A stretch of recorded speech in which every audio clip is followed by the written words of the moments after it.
Oh my god, you guys, we made it to 2021. Can you believe that? It's the dawn of a new era. Look, it's a beautiful morning right now in Hyrule after the moon was threatening us just, I think, yesterday. So I'm glad we made it, everyone.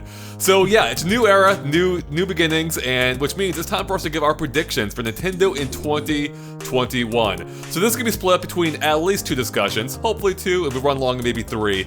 But basically in part 1, being this video you're watching right now, we'll be covering everything we do know. So that'll be covering things like, games that have been announced, even if they don't have an official release date yet, things that may tie into anniversaries, some anniversaries at least, or at least one anniversary. And I don't know, other stuff too. We'll see where it takes us. Whereas part 2 will be covering everything we don't know. This we're going to be getting into more of our predictions, more of our speculations to what could be happening in this year, and that should be a lot of fun as well. So stay tuned for that. Otherwise, let's get into everything we do know for this year. And as it turns out, it's not really a whole lot. So let me run down the list real quick of all the official Nintendo-developed games that we have a release date for. Here we go. Super Mario 3D World plus Bowser's Fury on February 12th, 2021. Yeah, that's it. That's the only actual only properly dated game. There are a few others in here that might count. We have Bravely Default 2 for February 26th. Not Nintendo developed, obviously, but that is being Nintendo published. So that's not too long after Mario. And then we also have Pokémon Snap planned for some point in 2021. So there's gonna be a lot of room here for us to kind of like predict things or speculate on some of the other games that may have been announced. Of course, Zelda Breath of the Wild 2, Metroid Prime 4, if that even comes out this decade. Anyways, a lot for us to talk about. But before we get into the specifics, I want to get your overall vibe, an overall thought check. What you're thinking about Nintendo in 2021 in general. Like, are you optimistic this year? Are you concerned because of the pandemic and what effect that may have had? And of course, there's existing software as well. So, without getting into too many specifics, how are you feeling about Nintendo 2021 in general? Chris, let's start with you. I am feeling pretty good. I feel like at the start of every year, especially for the past few years, it's felt like, we don't know anything about what Nintendo's doing. We don't know what they have planned, which is kind of true most of the time. But this year, there's a small handful of games we know coming out this year, and an even bigger handful of games that we know are coming, we just don't know when at all. So even if some of those games, which we'll of course probably get to, I imagine, aren't going to release this year, I'm excited to at least learn more about them this year. So I'm feeling pretty good, managed expectations, but I'm excited for the new year to see what they have. All right, Joey, are you excited for 2020? I'm not allowing myself to be excited right now. Because I do not know what to expect at all, and I know Nintendo loves doing this thing where they start the year off and they don't even tell us at all what's happening, like past a certain point. Right. And I just don't want to get my hopes up for anything big. I do think there are games that will definitely come out this year, but I've been wrong before. I think we all have a time or 2 or 3. Yeah. If you go back to our past predictions, our past yearly predictions, I'm sure we're all over the place. Tom, yes. How are you feeling about Nintendo 2021? I'm feeling pretty good. I think they're gonna have a bit more time for a couple of big projects that might have, I feel like a couple might have came out in 2020 that have been pushed back to 2021. And at the same time, if something like, let's say, they're holding off stuff for a faster Switch Pro, it could be a dry year at the same point. So I'm gonna just slightly optimistic, basically, but at the same time, it could be a drought year. Okay. Triss, do you think it'll be a drought, or are you excited? I kind of feel like it'll be one of those years where the first half there's a lot less than the second half. It's kind of like what we saw back in 2020, but also the Switch has kind of had that sort of track record so far where sometimes half a year is drastically different than a different half of the year. Yeah. It just depends on if it's first or second. But right now, since we only really know about Mario 3D World and then the death of Mario in the end of March, we don't know too much else in terms of what's coming out early on in the first half of the year. Sure, there's still 3 months after Mario dies that anything can come out. It's too bad Mario couldn't get the COVID vaccine in time. That's real rough. Wow. Dark. We're killing Triss. But just a little bit. But I do think that they'll end up still having a few surprises for us that they'll just shadow drop, because if 2020 proved anything to us, they're not afraid to do that anymore. Right. Yeah. So the thing is, we don't know a whole lot now, but this isn't anything unusual for Nintendo either. This may be a little bit on the lighter end, but I know I think there's been a case where we literally had no release dates. Like, I don't think we knew anything beyond, ambiguous titles. So yeah, this isn't unprecedented. So I'm not overly concerned, but it's one of the things where, yeah, it could go either way. They could have a lot of surprise announcements.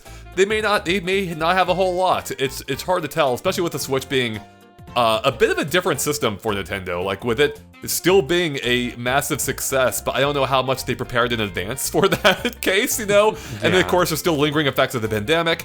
It could be all over the place, so I'm really curious to see what happens here, but I do tend to be a little bit more optimistic at the start, so I think it will be a fun year, and at the very least, they are starting off strong with Super Mario 3D World plus Bowser's Fury on February 12th. That's just around the corner. That's a little over a month away, and I'm excited for this. So I enjoyed Super Mario 3D World. I wasn't I wouldn't say I was the biggest fan of it, especially because it was coming, at that point, we still hadn't had to return to the large open worlds of Mario 64 and Sunshine. But now that we've had that, with the Odyssey, I'm more open now to returning to the tighter design.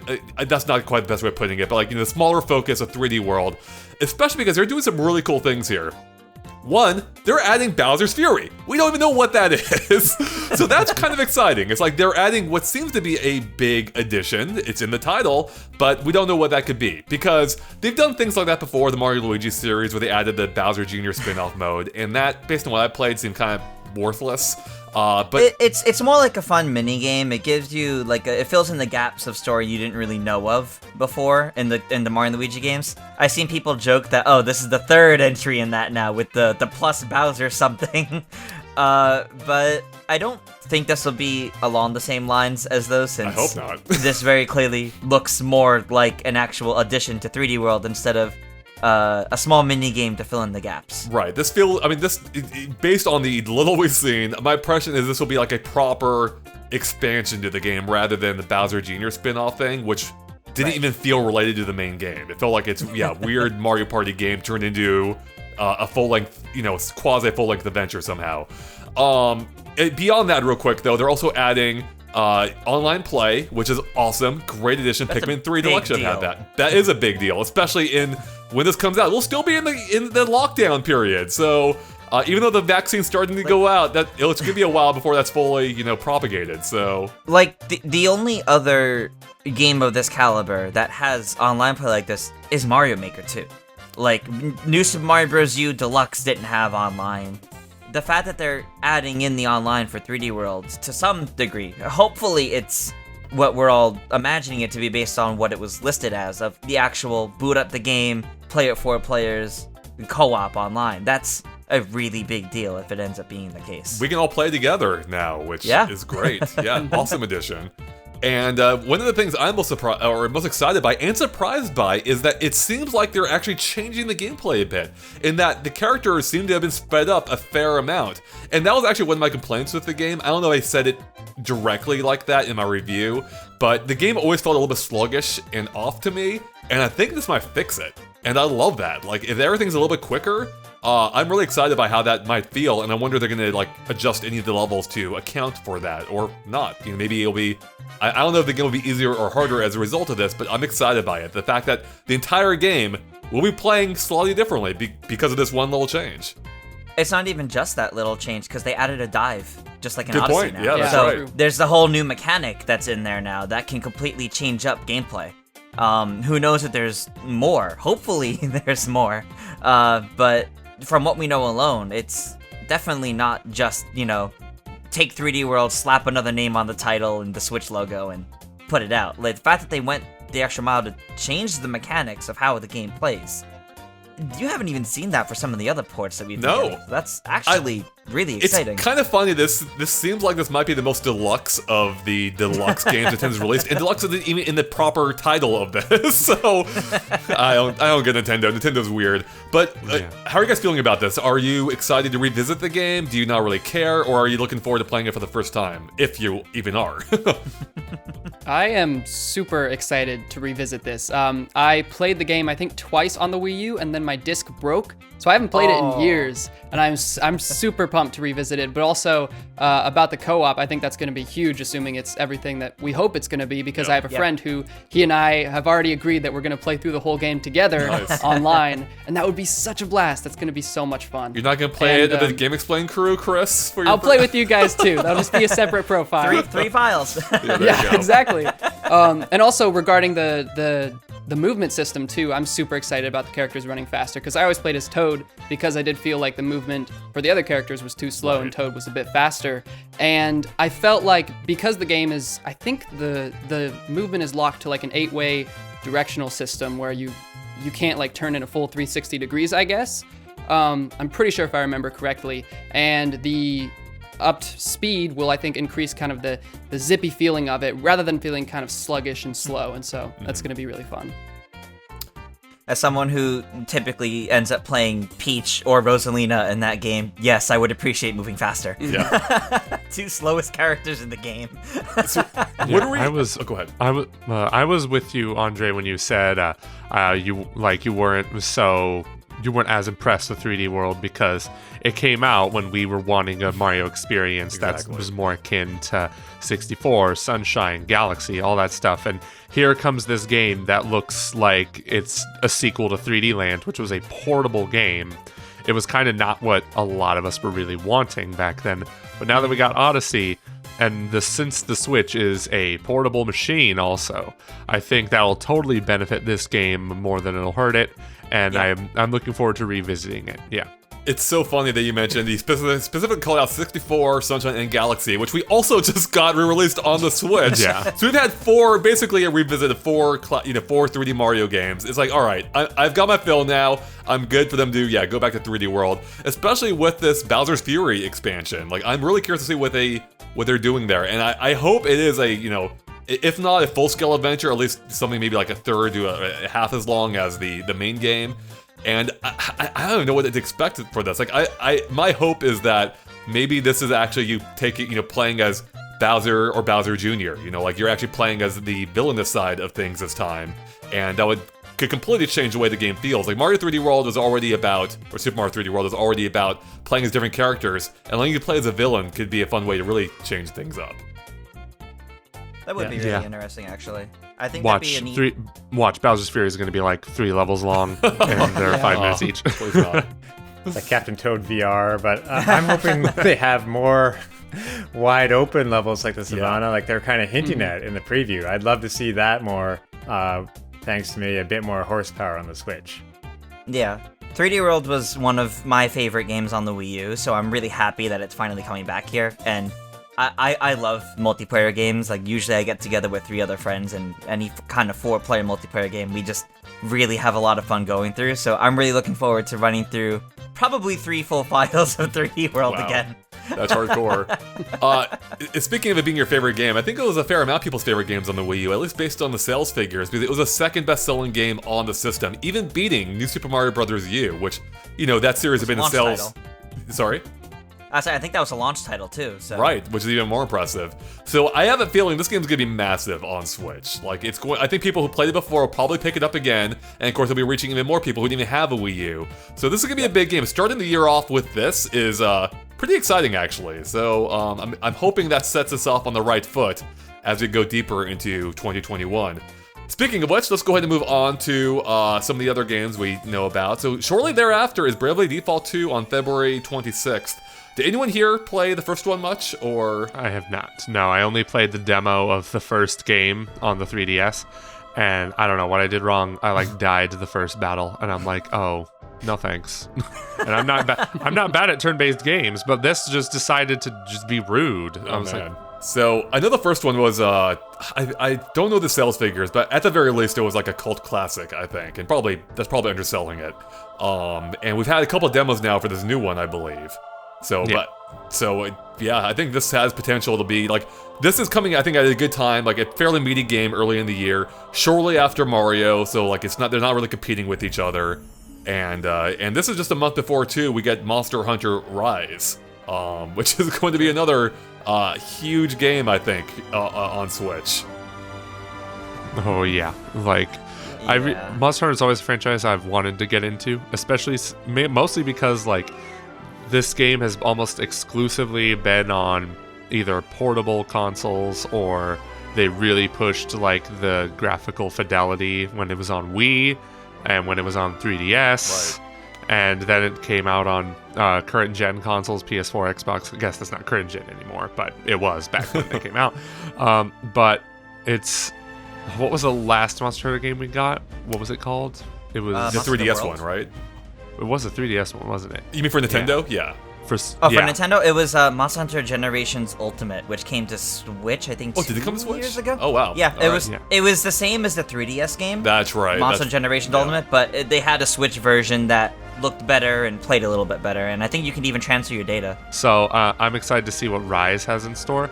Maybe I'll play it. Maybe I'll finally say now's the time to really get into Monster Hunter, or I just will be like, oh well, never found the time to play that. So it looks really good, and I know that has people theorizing, oh, maybe a Switch Pro is going to come out alongside this game, but I guess that's a topic we'll discuss later.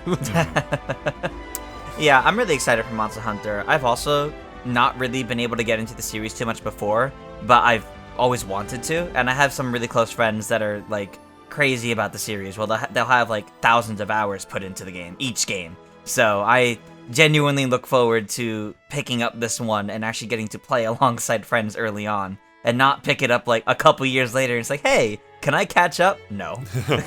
Yeah, I think this will be the biggest Monster Hunter there's ever been on a Nintendo platform. I think Monster Hunter Rise is going to be big, especially again coming after the hype of Monster Hunter World not too long ago on PS4.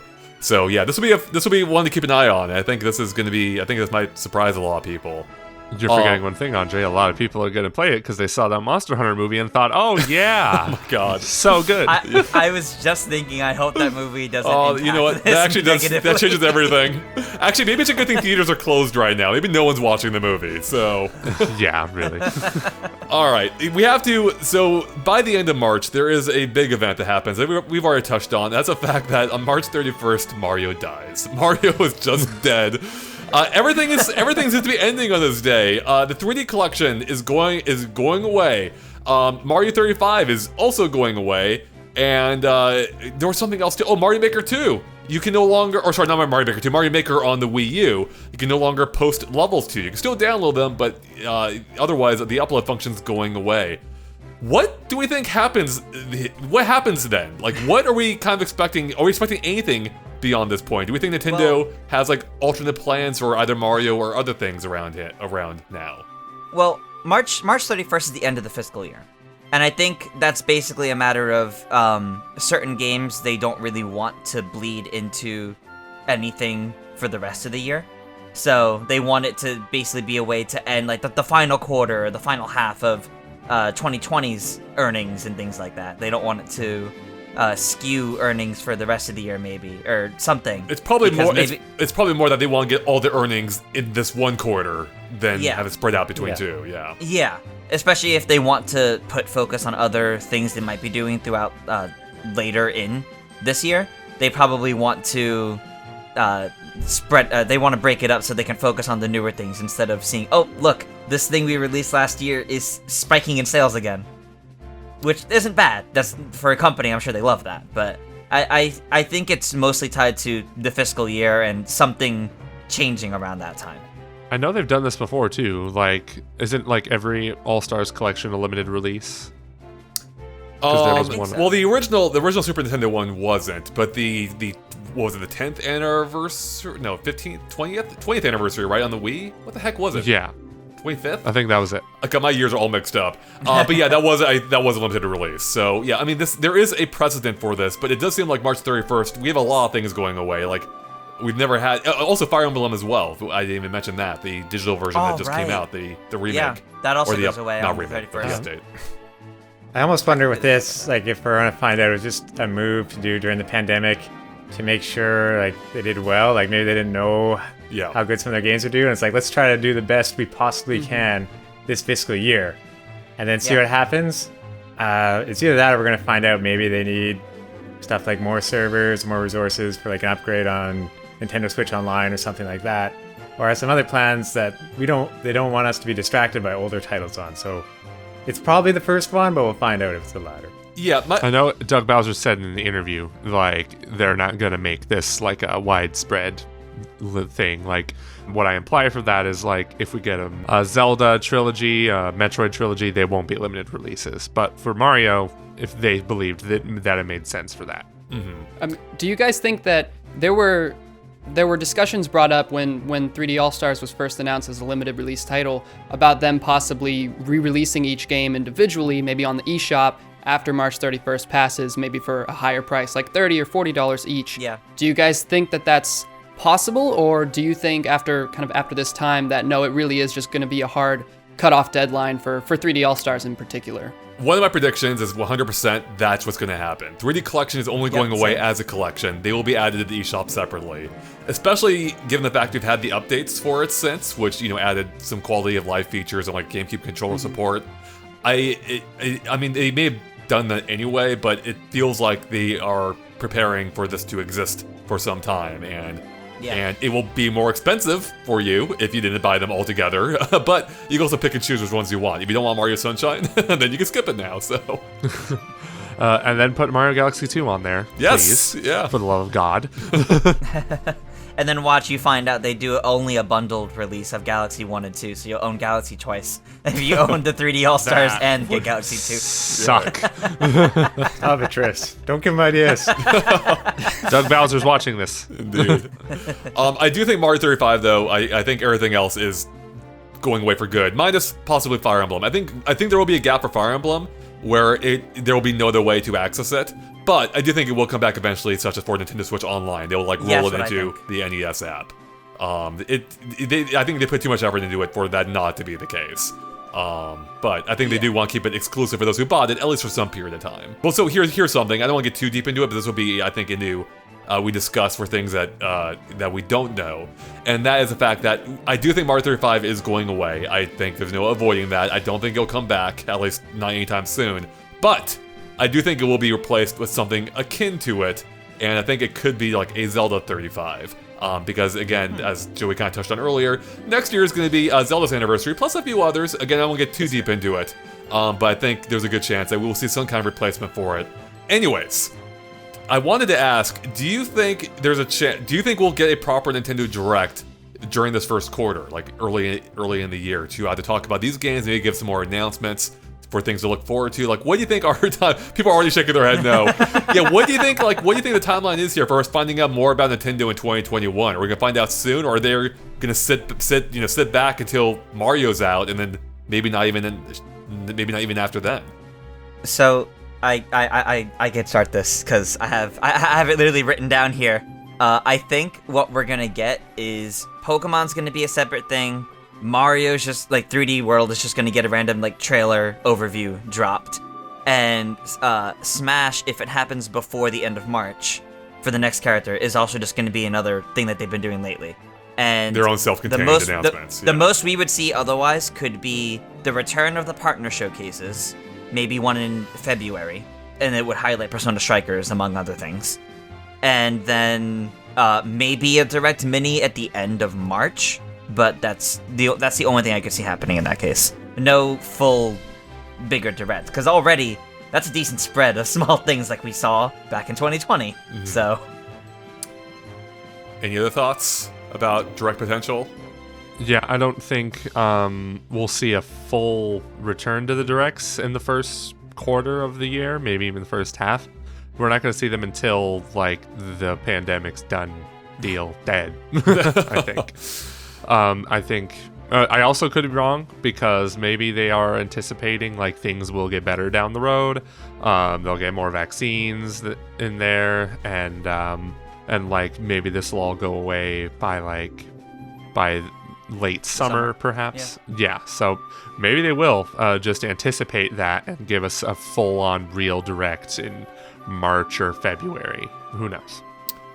I predict I don't think we'll get a full direct, at least in the first couple of months. But I actually do kind of expect like a direct mini, something that they can elaborate on Bowser's Fury with, use that as kind of like the way to ground the whole thing, and then provide a few smaller announcements along the way. And maybe offer a tease for one of the other games we know about but have no official release dates for, like Breath of the Wild 2, for instance. So I don't know.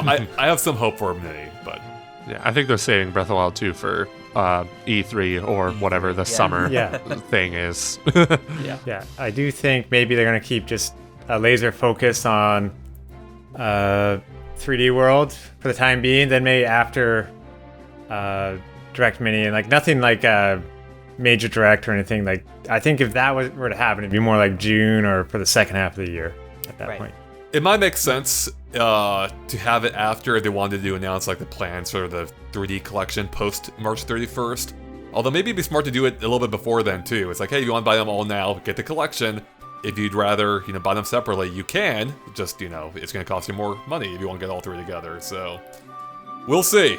Yeah, we'll see. It's still weird because we're still in this pandemic, but there is light at the end of the tunnel, hopefully. So, yeah, it's going to be interesting to see how exactly that affects Nintendo's plans. Yeah. All right, let's go ahead and move on to another game that we know about is coming out. A couple other games coming out in 2021, but we don't have any actual release dates for. One is a game I was super excited for last year, the announcement thereof, Pokémon Snap, baby. That's happening. That should be coming this year, barring any delays. When are we expecting it, and what are we expecting of it?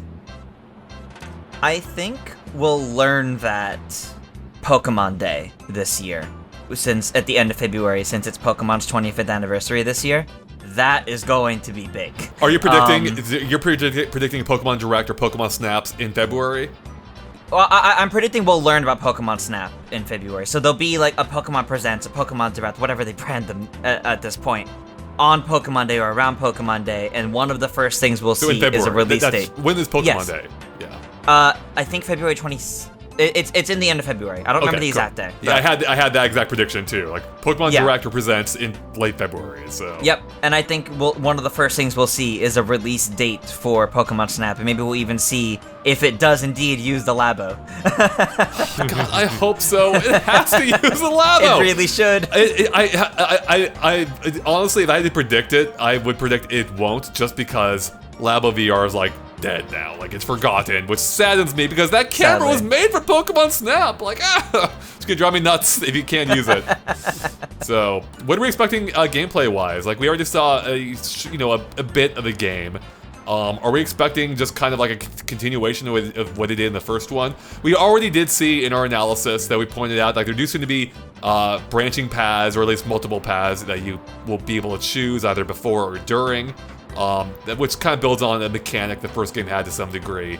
But what else are we expecting? Like, how many Pokemon do we think we might see? Are you expecting anything else, like anything online? What are your kind of like hopes for Pokemon Snap?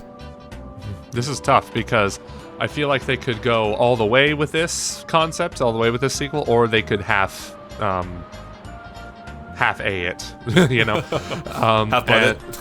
Yeah, half butt. I was like, I don't want to say half butt. That's stupid. But half peach emoji. But half peach, exactly. Yeah. But so I could see this. I saw this like thinking, this could either be like a $40 light experience like Captain Toad, or they could. I mean, I feel like Pokemon companies should know people have been wanting the Pokemon Snap 2 for decades. So they would be smart and give it a full price and actually put some effort into it, or they could still make a full price and just say, hey, they're going to buy it anyway. Let's not put too much effort into it. But I don't think that's going to happen. This game already looks like more effort was put into it than Pokemon Sword and Shield. Take that for what you will. But as for what they could do with like the gameplay and stuff, I see it being more of an evolution of just Pokemon Snap more so than like, they're going to change a lot. They're going to change a lot of different mechanics. I think they're going to add a lot more different mechanics. What they are, I can't say because that's just got to be something the developers have figured out, and they think no one will see this mechanic coming. Like what they're not going to realize that one day you're going to start a level thinking you're holding a camera, but you're actually holding a gun. Oh my god, what the heck? Jesus. Save I us. have a wild prediction that's not that wild. But, so this is more of like a wild idea I was thinking of, because I've been thinking about Pokemon Snap lately, and I've been thinking about what Pokemon company's been doing with their recent games. They've been going more innovative and been trying to connect them a lot more. Look at the fact that the mainline Pokemon series can now connect to both the Let's Go Pokemon games and Pokemon Go. So I think something we might see is some sort of similarities to Pokemon Go, where they might roll out updates over time that add more Pokemon, maybe add new locations. So, we'll see new stuff added to it over time. But I also think, and this is where my wild prediction comes in, I think they're going to have something that ties into Pokemon with the Safari Zone, where you can go basically anywhere in like a free kind of roaming, take pictures as you want. And like that. Animal Crossing, it has a proper day-night cycle that's like in time with like the real world, which also would work like Pokemon Go, where it based on like the location you're in and the time you're playing, it changes what Pokemon are available, which is what normal Pokemon games do at times, because normal Pokemon games do track what time you're playing it at. Some Pokemon can only be found during certain weather, certain time, and I think they can have a whole like basically free play section where you can just do that for as long as you want. If you want to if you want to pretend you're on Animal Planet and taking like narrated pictures of Pokemon in nature, you can go ahead and do that. And that's my wild prediction for the series game. right there. Welcome to Pokemon Snap. I'm your host, David Attenborough. Oh my god, I am so on board for this. Even that's DLC, I'm there paying for it. No, I actually do love the idea of like having like an open environment for you to explore, like as like a side mode, especially because that is actually what Pokemon Snap was originally. Before it turned into the game, we saw the early previews of it, early gameplay showed a more open environment where you actually walk around and take pictures. So it would be fun to be actually had to like sneak up on Pokemon to get their picture or something. It'd be like Bug Snacks. Yeah, I guess a little bit, right. It would add a ton to the variety for sharing images on social media. I mean, if it's just on Rails, there's only so much you can do. And I guess maybe you try to be the #1 Pokemon influencer. Right. that actually is the feature that they haven't talked about that I'm most excited about, because the previous game is all about having Dr. Oak, rate your progress. They'll probably be here in some form too.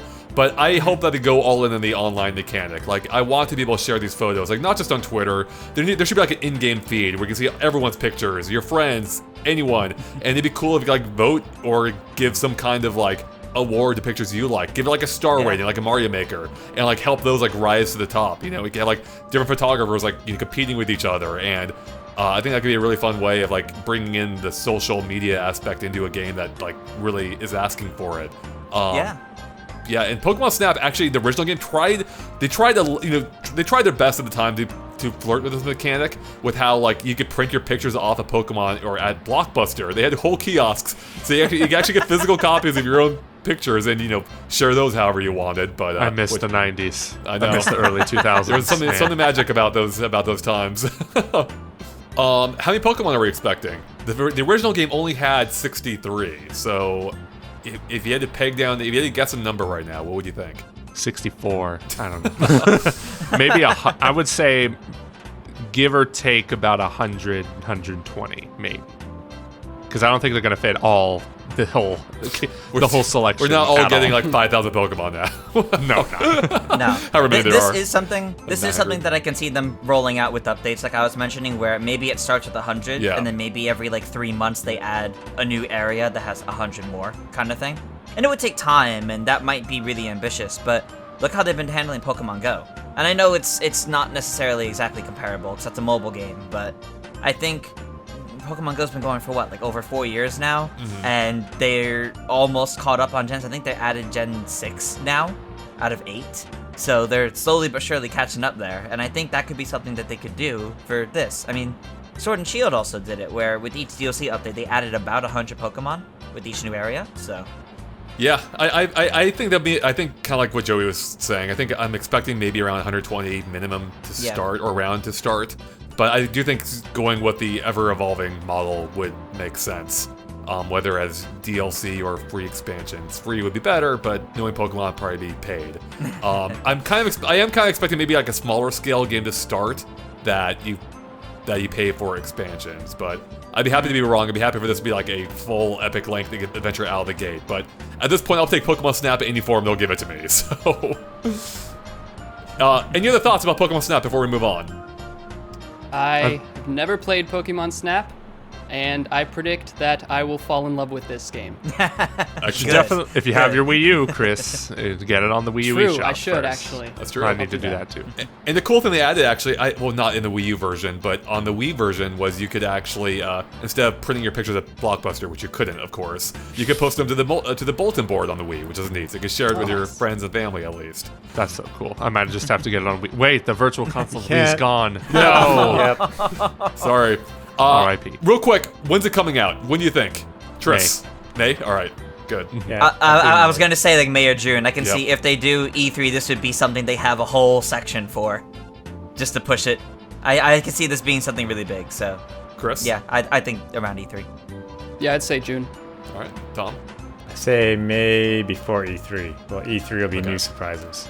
I was feeling June in my bones, but I don't think it'd be a big focus at E3. So, and that's even assuming there is an E3 this year. Yeah. Who knows what's even happening with that? I think it's gonna be probably end up being an online thing. It'll be Oh. PAX, both, or something. Exactly. All right, so real quick, even though this may be more of everything we don't know territory, it kind of ties into everything because we do know this is, as we've already touched on, Pokemon's 25th anniversary. Pokemon's already started making a kind of a big deal about this. They were teasing it during the Macy's Day Parade, even, which does suggest they had some big announcements for this year. So, given we know that, let's dive into real quick what our predictions might be for Pokemon outside Pokemon Snap. We've already talked about how they may have a Pokemon Presents or a Direct early into the year. What else do you think may come from that? Tris, you're the Pokemon expert here. What else are you expecting? So I think we might see, and I know people are tired of hearing, oh, we might get Gen 4 remakes, but I do actually think at this point, since it's now it's been over a year since the original release of Pokemon Sword and Shield, I think we might see some sort of remake of probably Gen 4, so the Sinnoh region. Is that Diamond and Pearl? Yeah, Diamond and Pearl. Diamond, Pearl, Platinum. I think we'll get a remake of that area, taking a lot of cues from Sword and Shield, like the Wild area, for example, because that world, or that region would really benefit from an upgrade like that. But I do also think, since it's been a few years since Pokemon Let's Go Pikachu and Eevee, I think we're going to see another one of those, since that was really successful. And I'm kind of surprised we haven't heard of another entry in that yet. I don't know if it would go to Johto, like Gen 2 with Gold and Silver yet, or if it'll jump to something else, but I can totally see one of those happening as well.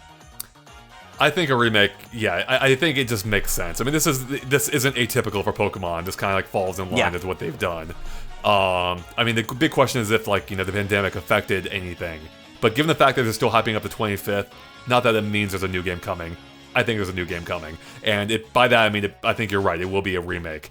Particularly now that they've finished up the DLC for Pokemon Sword and Shield. It just makes sense. And yeah, so do you think it'll be in the same vein, though, as, like, Sword and Shield? Like, are they going to go for a more 3D, like, open type? I do not think open, so. But yeah. I do think so, because if we look at how they handled past remakes, I think the last remake that they did was, not counting the Let's Go games, was Omega Ruby and Alpha Sapphire, which definitely took a lot of cues from X and Y at the time. So the Gen 3 remakes were heavily building off of the newest gen at the time. So I think we'll see that kind of treatment again. Do you think there's a chance it follows the Let's Go model? I think that would be really interesting if it did. I know people would be very upset if it did, but I would actually be pretty interested if they did that, though I'd be really curious why they jumped to Gen 4 for that then, instead of since the first Let's Go game we had was Gen 1 again. Considering the tie-ins that has to Pokemon Go, that's why I think that game will just eventually work its way through every gen as well. But it'd be weird if they went out of order. That would be. Yeah, and when do you think it would come out? Fall? Or do you have another expectation for it? So I think all of these would end up getting announced around Pokemon Day. So if they do like the presentation, we'd see pretty much everything Pokemon has planned for the year then. And then maybe more updates on it sometime in June. But I can see the I can see Let's Go coming if say both happen, say both Gen 4 remakes and Let's Go. I can see Let's Go coming out over the summer, and then the Gen 4 remakes being like Nintendo's big holiday title. One of them. I don't think we can get both Let's Go and remakes, especially with Pokémon Snap I don't already. think both, but it's one or the other, I think. But I think so. If it was one or the other, I think they would come out around the late fall. So like late October or early November. Yeah, I'm thinking. I'm thinking if Pokemon Snap is in fact early to mid this year, I'm thinking a Pokemon remake would probably be closer to the end of the year.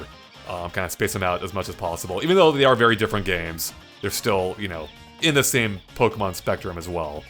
But yeah, so seems like it might be an exciting year for Pokemon fans. Are you excited? Are you expecting any other announcements, Triss, as part of the 25th anniversary? Not related to games, no. But I do think they'll probably announce, as usual, there'll probably be some other big Pokemon movie happening again, as usual, to celebrate the series. Some animated special. They might do another musical. Who knows? They'll probably do Detective something Pikachu big. 2. Exciting. Yeah. Or something. Oh, that's true. I forgot. Detective Pikachu 2 was announced a while back, like 2 years ago at this point, I think. The movie or the game? No, the game. Okay. Yeah. Detective Pikachu 2 with the game, and it might Switch. also get a show. Yeah, it was announced for Switch a while back. We might finally get an update on that. They didn't even elaborate on what kind of Detective Pikachu game it was, though. Well, yeah. I think, didn't they? I thought they had said something about, or no, maybe I'm confusing it with the 3DS. I thought they had said that would continue the story at the least of the original, didn't they? Maybe. Or because I thought the game didn't have they never found Tim's dad or something. well, in I the thought game, they at least. resolved that in the American remake, but maybe or not remake, the American release. Triss, do you I remember? don't know. I didn't play the original Detective Pikachu, and I watched the movie when it came out, but I don't remember a lot about both, to be honest. Well, Yeah. Ryan Reynolds is the dad, so there you go. Yeah. Spoilers. It's been 2 year. Two and a All half. right. There's one other summer game coming out. That's a big one. That's the World Ends With You. The World Ends With You sequel. So that's been announced for this summer. I don't think any of us played the first one, but that is. I know that was a cult. The original was a cult classic on the DS, and this is gonna be a pretty big game. And it comes a few months after Bravely Default 2. So when people are wrapping up that game, hey, here's another RPG for you to keep you invested. And based on all I've heard of the original, I feel like I might have to check this one out just because Me too. a lot of people are excited for it or are excited for it. I'll play it on my iPad. No, I'm just kidding. I'm playing that on Switch. Oh, Joey. Yeah, is that on Switch now, or is that? Oh yeah, is it's that- been the first Yeah, one's they been released on it now on Switch Switch. for a while. Okay, nice. Yeah. At least a year now, I think, yeah. So you got a few months to check it out before the second one spoils everything for Before you. the world ends. Yeah, that's right. Well, that already happened in 2020. You already survived the world ending once. We can't do it again. True. All right. Now let's. So that's all. That's basically all the stuff we know for sure. At least in terms of new releases coming out in 2021, minus some of our speculation there. I want to talk real quick though about the Triforce of games, if you will, that we know about, but we don't know they're happening this year or not. First of all, is the big one, perhaps most likely in my opinion, being Breath of the Wild 2. This was announced, a year and a half ago at this point. What do we think? Is it actually happening this year? And when are we going to find out more about it? Joey, I know you're a big Breath of the Wild 2 fan. What do you think? I'm thinking it is coming out this year. I really think it's going to come out this holiday season. It's going to, if not the holiday season, maybe early next year. But I know we're going to see the game this year. We just have to. Everyone was expecting we were going to see it this last year, 2020. Right. But that didn't happen, of course. Instead, we got Age of Calamity, which was a very nice little tide you over type game, and they were planning on releasing that anyway, regardless of the pandemic. So that really begs the question if Breath of the Wild 2 was even supposed to come out last year anyway. So that's what I was thinking. But I think it's very likely it's going to come out this year, and we're not going to see it though until the summer, whether that's at E3 or whether that's during a summer direct. I don't think we're going to see it earlier than that. That is exactly how I feel, yeah. I don't think we'll see it until E3 time, in quotes, because who knows what will actually end up happening. But PAX I think time around around that time is when I think we'll finally see it, and then it'll be dated for the big pushed holiday title. I think so too. I would love if they showed, whenever they do show it, If we just got this awesome, huge trailer, like the story trailer for Breath of the Wild, that would be awesome. Something about Breath of the Wild 2, though, that a lot of people have talked about is how this game could potentially tie into the release of a Switch Pro, and how this might be the right game to release alongside that system. I feel like that role, thinking about when a Switch Pro could or might possibly release, I feel like that role has now sort of potentially been taken by Metroid Prime 4, and Breath of the Wild 2 is a little more free, I feel, to release kind of whenever works best. So I would love for it to happen this year in the holiday season, for sure. But it also might make sense, and this is getting into more things we don't know, but if there were to be a Switch Pro released maybe next year in March, which I guess would be 4 years after the first Switch, that would also make sense too. But next year would be 2022? Yes, in 2022. Okay. But no matter what, we are going to see Breath of the Wild 2 this year, I think. Oh yeah. On that note, though, that'd be different if it had a role reversal with Metroid, because usually a lot of times they've had Zelda kind of bridging the gap between console generations. So that would be unique, but at the same time, you're right, where I'm pretty sure Breath of the Wild 2 would be much further ahead than Metroid Prime 4 in development. I don't really see them like flipping the table on this one, like going from what we saw for the original idea of Zelda on GameCube, then it's like, oh, here's Wind Waker type thing. So I think it's more set with this formula. What do you think, Andre? Metroid Prime 4 is more of a Switch 3 type thing. Yeah. No, I think Metroid Prime 4 would obviously take advantage of whatever a Switch Pro or Switch 2 is. But I do think, at this point, the time scale is too far out on Metroid Prime 4 for it to tie into like a Switch 2 release, unless Nintendo is really putting that out farther out than I think. But I am actually kind of expecting, Switch Pro, Switch 2 this year. If not at the latest, kind of like March of next, March of 2022. But I think there is a good chance it'll hit this year. I think Breath of the Wild 2 would act as a bridge game for it, where it will still work on current Switches. But I think better.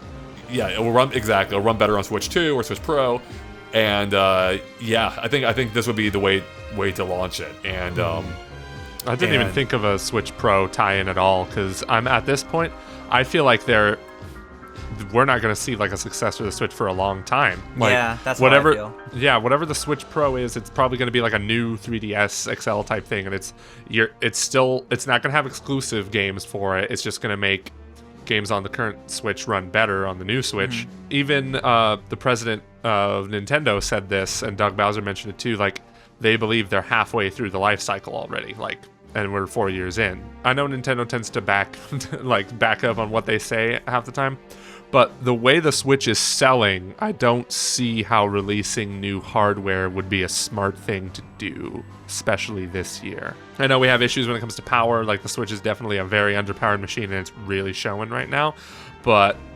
it's all about sales. Like, that's the only reason to really come out with a new console is sales.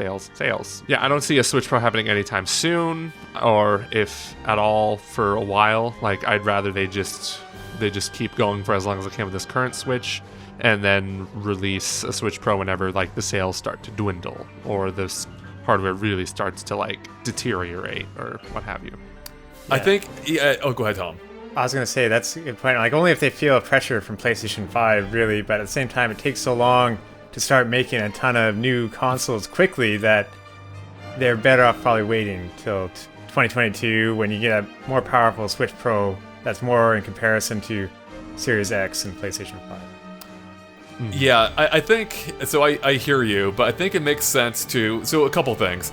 I mean, I don't think they're cutting off the Switch. I mean, I think the next system in quotes, like, would be a Switch Pro type situation where it's just an upgraded form of, the existing platform. So the existing platform is not going anywhere. Nintendo, as you just said yourself, has done this before with the new 3DS. They've done it with literally every handheld they had before. It's remarkable they made it this far with a Switch without revising it, besides the Switch Lite. That's why I think there is a good chance we actually will see it this year. But I think I think it makes sense for them to continue to propagate the platform before it starts to run out momentum. Like, that's kind of what happened, one of the issues with the Wii and the Wii U was by the time the Wii U came out, the Wii was effectively already dead. So I think it makes sense to keep the Switch current, release a better version of it while the Switch is still red hot, without replacing it. The people who bought Switch don't feel burned. You can still play all the new games coming up, at least for the foreseeable future. But you have the Switch Pro, you may get things like better battery life, better, higher resolution screen. Games might run a bit better on it, 60 frames per second versus 30, for instance. And it's only going to be docked. No, I'm just kidding. I wouldn't be shocked if there is a docked variant. Me too. Wouldn't be surprised if docked only variant. That's how I play almost exclusively. And I do think there is something appealing about just having this cute little box that you can just carry around with you. No screen, just tiny box. You plug it anywhere. It'd be great. Anyway, so yeah, I mean, we'll see. I think at the least we'll see it within the next 2 years. But I don't know. I've got fingers crossed we'll see a Switch Pro this year. I think it might be time, especially just if only to fix the Joy-Con issue. Fix the Joy-Cons. If it's a little box, it'd be because they heard Joey and his comment about dropping a system off the Empire State Building. It's like, oh, we'll show you, Joey. But we all think Breath of the Wild 2 at the very least is this year, right? Yes, absolutely. Okay, I I'd would be shocked if it wasn't. Yep. Hey, Jinx, you owe me a Coke, Tris. I think there's always chance it could slip. I think, as Chris may have been saying, into early next year, they could almost mirror like its release in March again, possibly paired with Switch Pro. But I do get that, especially with, almost at this point a year of the pandemic and things slowing down. But this has been in production since Breath of the Wild finished at this point almost 4 years ago. right. So, and given that it seems like a Majora's Mask kind of situation where it's using a lot of assets and such, it should, in quotes, have a faster development cycle because they don't have to spend as much time figuring out the art style in advance and making all the mechanics. There's a lot of things that would just carry over. It still took them a long time. Well, yes, That was a but my pandemic, point is, of course, but- yeah. But my point is, we're coming up on we're coming up on like 4/5 years since Breath of the Wild finished. That I think if it didn't release this year, they definitely had setbacks then. Yeah. I believe Another. Go ahead, Tom. I'll say, if only we had Zelda games in between these two. If only. Darn. We've had some nice What's things. a Link's Awakening? Hey, what are you saying, Chris? I was saying another point, though, kind of flipping the coin a bit, is since this year is the 35th anniversary of Zelda, which we'll get into that more in our next discussion, I think, or in the next part of this, but I'm wondering, would a Breath of the Wild 2 or Breath of the Wild sequel, if they were to release it this year, they would probably release it kind of under the Zelda 35th anniversary banner as a way to kind of celebrate it. But I'm also wondering if a re-release or remake or remaster of an older Zelda game like Skyward Sword, or perhaps even a collection, would make more sense to celebrate. So we'll get to that later. We're getting into it, yeah. But I'm that's just next wondering discussion. if, would a Breath of the Wild 2 make the most sense, though, to celebrate the anniversary, or would they just push it back a little longer to maybe re-release an older Zelda title? That's another side of it, too, because I think Breath of the Wild 2, and I don't think that would be perfect for Zelda's 35th anniversary, because it's not really looking back in any way. So that's another. That's a valid point. Didn't, though, I could be totally off base. Did Breath of the Wild have like a 30th anniversary logo in front of it? Or no? Okay. No. I thought some game did. I It forget came what out on the was. 31st anniversary. Skyward The closest Sword? was Skyward Sword had 25th. That's what I'm thinking of. the Okay, thing yeah, I about knew some game had it. The thing about Skyward Sword, though, is that it was marketed and it ended up being the kind of the first chronological Zelda game in a way. So it sort of connects to the series in worked, that yeah. regard. So it worked Right. there as sort of a celebration of the history because it sort of set everything up. So that's kind of how I think they made it work with that. So. Yeah, I mean that is an interesting point. That we saw that this year where there was no major new Mario game. It was all like little spin-offs or like re-releases, or sorry, last year I should say. So yeah, I don't know that factors. Honestly, I think the anniversary is almost it's a marketing. That's about it. Right, it's a marketing Yes. thing. I don't think Nintendo bases their plans too much around it. Like they're more focused on quarters and making money and things like that. They'll do whatever makes them the most money, whether or not that ties into an anniversary. But it would be interesting to see if you're right. Like maybe they could get Breath of the Wild 2 a little more development time, have it released next year. But then we don't have at this point we don't have a big tentpole title for that we know of unless it's something else, which it may be, and that's probably something we'll get more into in our next discussion. Real quick though, we've talked about Breath of the Wild 2 a fair amount. what are we expecting for the game? I mean, as we already touched on, they do have a base already, but I feel like they're going to have to switch it up a fair amount. Whether it's adding new mechanics, changing the world. My personal hope is they pull like what seems to be a trend for the 2s in the series, like Zelda 2, Majora's Mask, where they go weird. It could be a weird game. Weird. Yeah, that's something weird. Like, yeah, I don't know if they can even fully recreate Breath of the Wild again. Like, that was kind of like a lightning in the bottle type thing. They can't just I don't think they can just redo that, especially if there are elements of the existing world coming back here. So I don't know. What are we kind of thinking? I Joey. literally have no clue what to expect. Like, And that excites me. Exactly. yeah, it Totally. excites me and makes me nervous at the same time, because if it's the same exact world from Breath of the Wild, but Right, with it can't be. It can't be, exactly. It has to at least have some additional areas to them. I know we saw in the trailer, like they were in like a giant cave, basically in the underground, perhaps, but yeah, I don't know how you can recapture that magic of discovery by using the same area again. Like, even if it was a rebuilt Hyrule, it's still kind of just like, but I've been here before already. So, yeah, I don't Twice know. now. I have no Sort yeah, of. twice. Good point. Right. Thanks for that Age of Calamity. Or probably multiple times if you replayed the game a few times, like I have. Yeah, so I have no clue. Yeah, I definitely expect and would like a more linear story that's told in real time. So rather than Yeah. memories, you are experiencing it and controlling it through the game. And I'm okay if there's. I think they would probably know that there are things about Breath of the Wild that they just can't recapture with the sequel.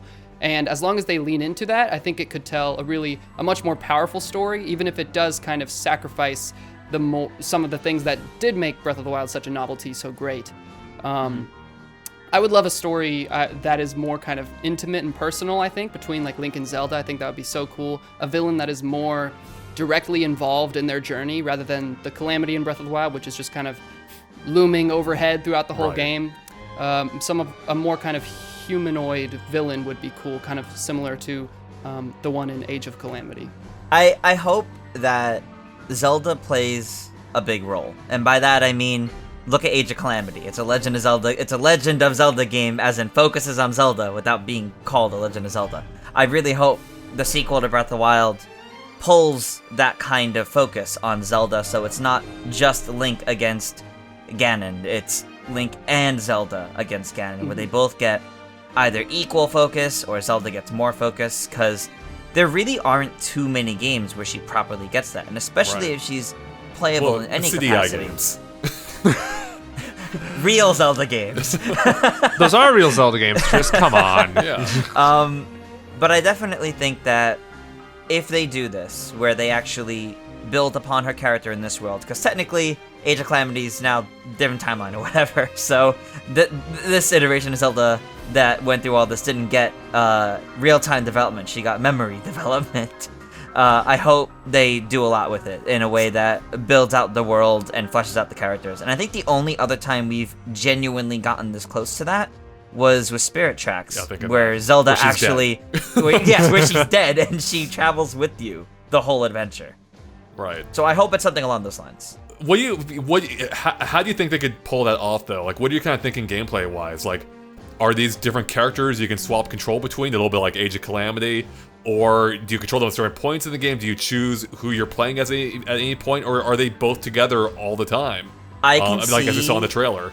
I can see. So if we kind of like what we saw in the trailer, it looked like one of them fell and then the other one didn't. So I would love if one character has most of their adventure in this like giant world-sized underground cave, and the other character is on the surface world, like readying the world for again the return of Ganon. I think that idea has potential. Like, if something you do in one area affects the other, almost like a Yeah. dual world mechanic, but in the same world, Yeah. and they can't cross over, so they have to like communicate or interact with each other through whatever means there is. Like, just quick ideas like raising towers. Like maybe Zelda finds a tower underground, can raise it up, and that creates a tower for Link to go to or something. Yep. Yeah. Yeah. That's giving me Bowser's Inside Story vibes. So switching Right. back and forth. And that game was great.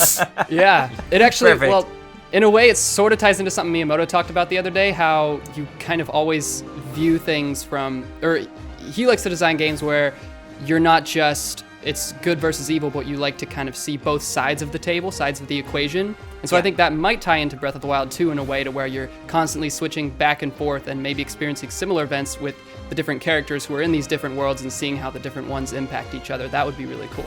Yeah, that would be. One thing I will get really excited for this. I know. That's the thing. There's so much mystery around it. One thing I will predict is that there won't be any like co-op or anything. I'm not expecting there to be like a 2-player thing with the 2 characters. I just don't think the world design lends itself well to that. They could force it in, but I think it would kind of undermine. I feel like I enjoy co-op in games, but I think having co-op in an open world game, and the whole idea is you can do whatever you want, would undermine that. Yeah, exactly. It kind of limits what you can do. So it'll be a 2-player split screen game only. Developed by Joseph Ferris. 10 frames per second. I definitely would want more of a separate play as one character for a long time instead of just them together and like quickly swapping between the 2.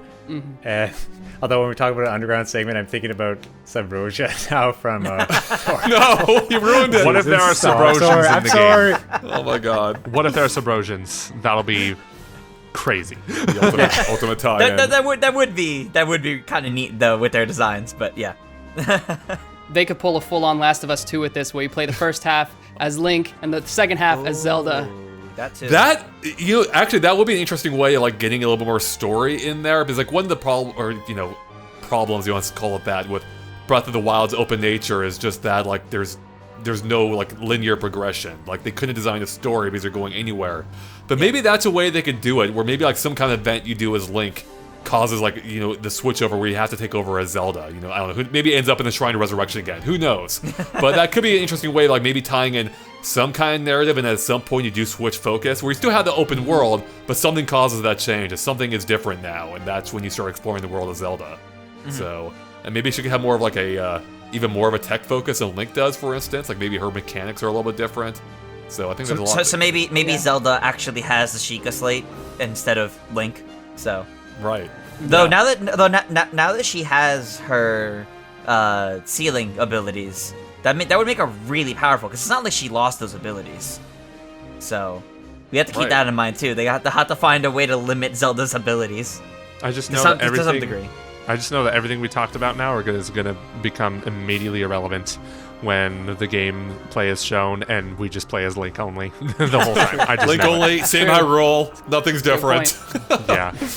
That's the thing I'm most interested about. Like, what exactly is happening with the world? What we've seen so far, the above ground portion was the same Hyrule we've already seen, minus a castle like lifting into the ground, which is a common trope in Nintendo games, oddly. And it just makes me wonder. Like, I actually have an idea for a whole feature exploring what they could do here, but it makes me wonder, like, what are they doing to augment or enhance this world to make it different enough, assuming we are actually exploring it. We've already seen, the idea of caves here, and we've already touched on that a little bit. But yeah, I wonder what else they could be doing with this world if we are in fact exploring it again. Like, what is going to be different here? Because I hope it's different. Yeah, hopefully. All right, let's go ahead and move on to the other big Nintendo title that has been announced. No idea no release date for it. Metroid Prime 4. What do we think? Is it coming out this year? No. Does anyone think it's coming out this year? It's so... Oh, Nintendo should not have announced this game in 2017. Oh my god. I mean, to their credit, if it didn't restart development... Exactly. Had it not restarted, it probably could have been out by now. They should have given it to Retro Studios in 2017 then. They were busy working on Funky mode for Tropical Freeze, okay? It took them 5 years to put Funky into Tropical Funky Freeze. is worth the entire... There is no effort spared on Funky, okay? That's true. I think we could see it this year. Maybe not at E3, maybe at the Game Awards, because I really do feel like that game was supposed to be at the Game Awards in 2018 until they restarted development on it. Yeah. So I feel like there is a possibility like we will see something for it at the Game Awards this year. So that's about it. I don't want to just... That game just gives me so much pain. If we see anything Metroid Prime 4, I think it would, as painful as it would be, I think it would be a CG trailer that wouldn't tell us anything about the gameplay, but would give us a hint about something. Oh, of course. It's so weird. Yeah, we're still seeing job openings pop up for this game, and it's like, wow. So they still must have a ways to go on this. Well, but also, what were you saying, Andre? You're probably going to say what I'm going to say. But the roles they are hiring for do suggest that they at least have like some things in place. Like I think there was like a boss design, or like I think. And that's been up for.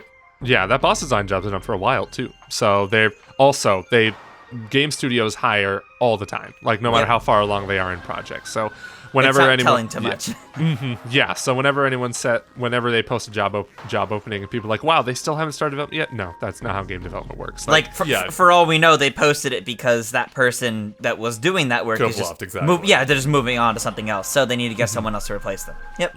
Of course, or they're adding more people into that one position because, like, boss designer, for example, they're not going to have one boss designer. They're going to have multiple boss designers, like AI designers. They're not going to just have the one. So, yeah, I don't feel like they've been sitting down for 2 years since the announcement. They've been doing something, and I think we could see it this year. We're not going to get it this year, though. Yeah, I think there's a chance it could be the E3 game, or we'll see something. Rather not the E3 game, something we'll see at E3. But at the very least, the Game Awards I think would be it. We have to see it at some point this year, I think, is what's going to happen. But yeah, not a chance of hell it actually comes out this year. I would legit be floored if it makes it, and I think it would be probably holiday 2022, optimistically. So I think it'd be fall 2022, Andre. I'm more optimistic than you. All right, there we go. Speaking of optimism, what do we think of Bayonetta 3? This game was announced literally 3 years ago at the 2017 Game Awards. This is effectively another Metroid Prime 4 at this point, just minus a reboot. So it should be coming out before Metroid Prime 4, but we've heard nothing about it besides the occasional update being like, yeah, development's going well. It's like, great. I'm happy to hear that. But thanks for nothing. Yeah, let's see it though. Is that coming out this year? I think I want to say yes, but I also thought that in like 2020 and 2019. Yeah, they talk about announcing games too soon. Like that's just I was gonna say it's a prime example, but no, it's not. That's prime. But I think it could come out this year. I'm not gonna hold my breath for it, but your breath of the wild for it. Yes, exactly. I saw that joke coming a mile away, but yeah, it's like, come on. Where is it? I know Platinum Games has been very busy, so I don't know if that has anything to do with it, but hopefully this year. Between Astral Chain and then Okami on Switch, and then, or I think that was the other way around, and then Wonderful 101, I think maybe they're finally starting to slow down a little bit, where we might finally get to see some of the other projects they've been working on, including Bayonetta. I'd be shocked if we don't at least see it this year, because I don't think they want to go even longer without showing it. I'm sure they've wanted to show it at this point, but something is not letting them. Probably the other games, but I mean, I have a feeling that when we see it next, it'll be like, this is coming out pretty soon, you know, within the year at the least. And by that I mean, you know, if they show off this year, it will be this year. So I do think I do think we will have it this year. I hope so, because it's been such a long wait. Yeah, I'm gonna laugh so hard though if it comes out like really close to Metroid Prime 4 somehow. That'd be hilarious. Yeah, that'd be so funny. It's like, you guys didn't even restart development. Come on. Well, publicly they didn't announce that they restarted development, but for all we know, they might have. I mean, like Resident Evil 4 was rebooted internally 3-4 times. That's true. But it never switched developers like Metroid Prime 4 did. So yeah. With Bayonetta 3, it might have been a thing too, where it was announced to try to get people to buy Switch in hopes of like mature rated games, and that's why. Well, now when it's going to be close to release, maybe it's more like the Paper Mario style, where it's like just coming out in 2 months. And I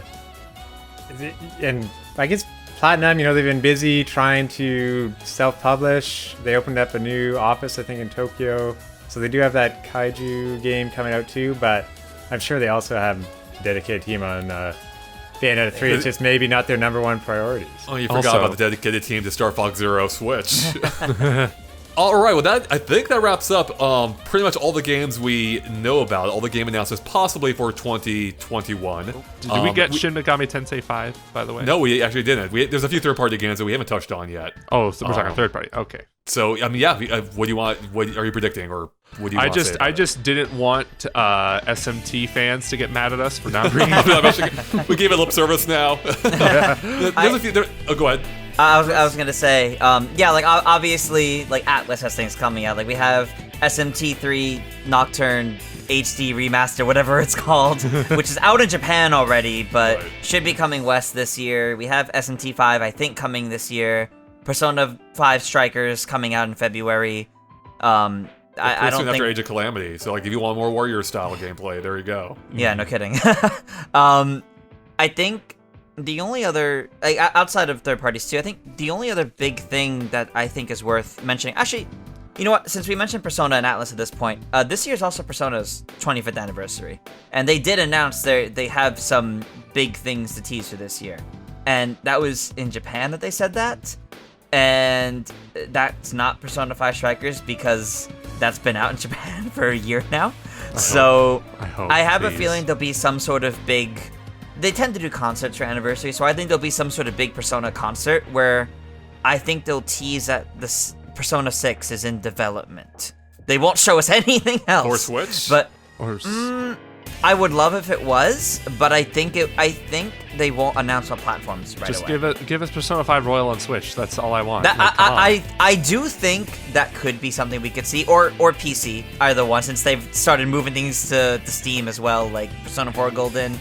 Persona 5 Strikers is also going to release on Steam. I think it would be really nice to see at least more multi-platform for the Persona series.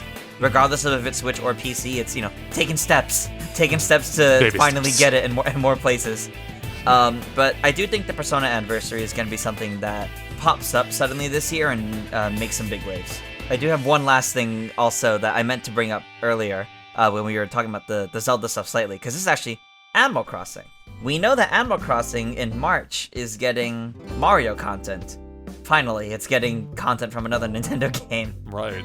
Do we think Animal Crossing... do we think Animal Crossing is going to continue to get big updates through this year, or are they going to end it at the 1 year mark? Oh, they're going to keep getting updates for a while. I think they are, yeah. I think they already said that effectively in the Doug Bowser interview. But do we think they're going to keep going with, like, other anniversary-like things? Like, since they announced it's going to get a ton of Mario things for the Mario anniversary. Oh, are they going to get I Zelda, love Zelda. Metroid? Yeah, I know. Man, didn't New Leaf release, like, a major update, like, 3 years after it came out? So That was the Welcome Amiibo one, yeah. Yeah, I think anything's possible with New Horizons. Yeah, I think especially with, again, not to get into it too much in this discussion, with the Zelda 35th anniversary coming up, yeah, Mario's not going to be the end of it. I think we'll continue to see support and more accessories for other Nintendo games come in here. And I do think, and I think we'll see even more for Animal Crossing outside of that too. Like, I think, for instance, that the holidays, when they return next year, they'll be different. Bunny Day won't be a month full of trash eggs everywhere. Please. It'll be exactly. It'll be something a little bit more interesting. I think they'll mix it up. Some may be similar, if not the same. But I think they will tweak. They will tweak some things based on feedback, and that's something that we never had before. We never had Animal Crossing dynamically, like, able to introduce new things because everything was already baked into the game. So it's fun to see what they may do this year. And I predict we'll finally get Brewster. Brewster's coming this year, so... Finally. There you go. Yep, that's what I'm going to say. Anything else for Animal Crossing we're hoping for? I hope... God, I don't know if I can predict at this point. I just want them to do, like, a quality of life improvement. Like, make it so we can open and close the gate at the airport on the phone. Make it an app. I don't have to go to the airport to open the gate. Make it so I have to talk to Orville for like 30 minutes. Exactly. How dare you represent a terrible airline company with their 30-minute, like, real life, waiting period to take a flight. So I hope that they iron out some of those issues. Like, that's one of the main things that keeps me from going back to the game. It's just the tedious nature of so much of it now after doing it for so long. So Right. Yeah, let us craft items in bulk. Yes, exactly. Well, speaking of updates, there's a few other games that should be expecting updates, or maybe will. Of course, we have Smash Brothers, in which we have, I believe, 3 more characters left as part of Pack 2. And 3 more. I think we may have a whole discussion later on who we think they could be, so I don't want to get too much into it, especially because the discussion is already pretty long. But here's my real question for you. When do you think we're going to see these 3 characters? Like, do you think we'll get them all, like, relatively soon into the year in that? Or do you think... Because we had, 4 in 2020, right? So with only 3 left, was it 4? Yeah. Right? Yeah. Yeah. So do you think these will be stretched out over the whole year? Or do you think we'll get them sooner? And do you think there's a chance you'll see a Pack 3 announced in this year? Or do you think this will be it? if there's a pack 3, that's too much. I think this is the Yeah. Sakurai's got to work on other games, and hopefully it's Kid Icarus Uprising 2. Probably not, but but I think the 3 characters will be spread out throughout the year. Yeah, like what in thirds, Right. I think we'll see the first character by March, and then we'll see one around the typical like June E3 time, and then the last one in sometime in the fall. And I think that'll close that out. I don't think we'll see more than that. If we see anything in addition to that, it wouldn't be a whole separate pass. It would be a Piranha Plant situation where they're standalone. And that would have to be like super special. Like Sakurai comes on screen and makes like a statement about like why they did this extra bonus one. Tom, you are on Final Destination, it appears, in front of a giant smashed crystal ball. What is your take on this? I think they're going to end it this time, but yeah, spread apart. Probably the last one they'll try to release in a window kind of where there's no other game coming out for 3 weeks or so, or to a month. And I think they're going to make the last character really special to make it clear that it's ending. That's what I hope happens at least. I hope it's Jonesy. I do think that these final characters, at least one, very possibly two, will be first-party Nintendo now. I think we may be near the end of the road for the third-party ones. And all I know is the last character can't be that special, Tom, because Gino's already been ruled out because of that darn Mii costume, so... I hope it's Blood Falcon. Oh man, that'd be something. Yeah, I think Pack 2 might actually be the end of the line for the DLC, and I actually kind of hope it is. Like, I love Smash, I've had my fun with it, I enjoy the new DLC characters, but like, I also want to see something new from Sakurai, so let him do something non-Smash related, and even if there is another Smash, which there will be at some point, let someone else take it over. Like, I want to see more. I want to see more of what Sakurai can do outside of the Smash realm. And and as with Smash, get Kojima on the phone. He's not doing anything. There we go. Norman Reedus will be in Smash. Norman Reedus for Smash. Oh man. Are there any other games you think we might see updates for that are already out in 2021? Anything else that you think they could update or patch or whatever? I think we might get Age of Calamity DLC. Oh yeah.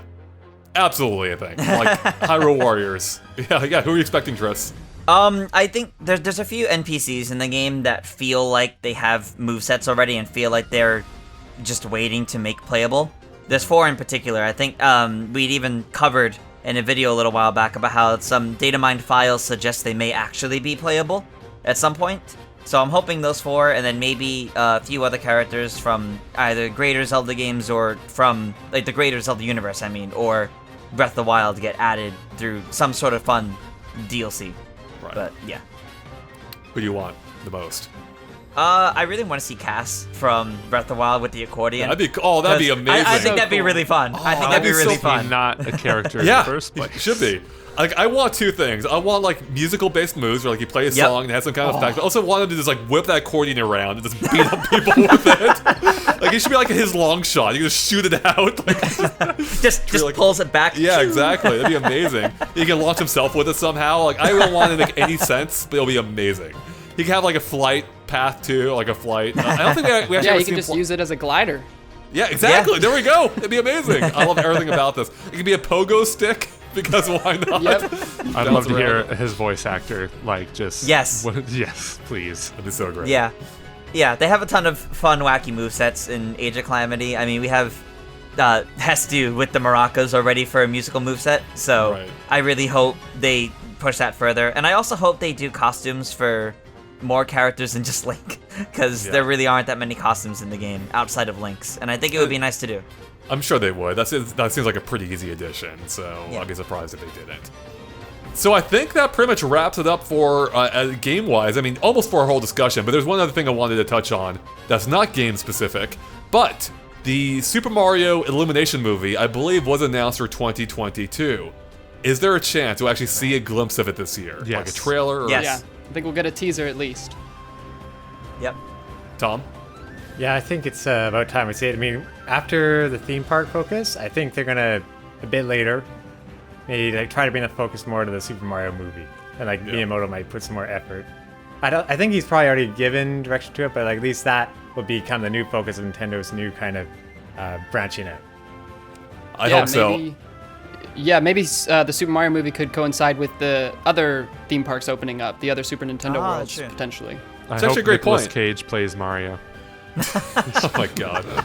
It's so funny you bring that up, Chris, just because Super Nintendo World, I guess, is technically our first dated Nintendo-related thing happening this year that we haven't touched on. We've talked about it enough in general. But that is opening February 4th, so that kind of does precede everything else.